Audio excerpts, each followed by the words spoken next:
हाल में इमरजेंसी के दौरान का एक case ADM Jabalpur versus Shivkant Shukla 1976 का केस बड़ा चर्चा में है। चर्चा में क्यों है? इमरजेंसी को लगे 50 साल पूरे हो चुके हैं।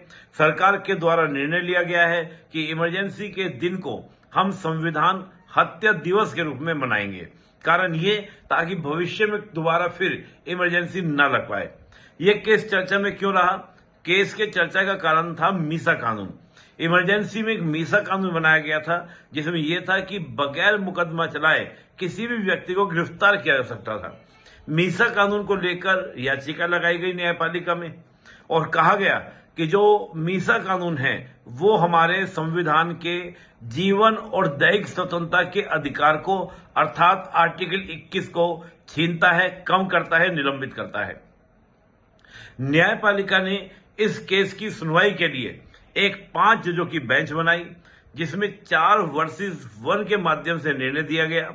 4 जजों ने कहा कि सरकार को यह अधिकार है कि अगर इमरजेंसी लगी है तो इमरजेंसी में वो किसी भी फंडामेंटल राइट को निलंबित कर सकती है, चाहे वो आर्टिकल 21 का ही निलंबन क्यों ना हो। इसका मतलब हुआ कि अगर आपका आर्टिकल 21 छीना जाता है, जीने का अधिकार छीना जाता है, तो आप सुप्रीम कोर्ट आर्टिकल 32 के तहत और हाई कोर्ट आर्टिकल 226 के तहत आप उपचार के लिए नहीं जा सकते। ये इसका अभिप्राय हुआ। जब ये निर्णय दिया गया तो 4 जजों ने, पीएन भगवती जैसे जजों ने सरकार का पक्ष लिया, लेकिन एक जज HR खन्ना जो सरकार के विरुद्ध में थे, उन्होंने कहा नहीं, कोई भी हालात क्यों ना हो लेकिन जीवन का अधिकार छीना नहीं जा सकता। हालांकि इमरजेंसी के दौरान और इमरजेंसी के बाद इस केस की काफी ज्यादा आलोचना हुई। कहना यह था कि इस केस ने जो हमारा शक्ति संतुलन का जो सिद्धांत है, यानी कि बैलेंस ऑफ पावर का जो सिद्धांत है, उसका उल्लंघन किया है।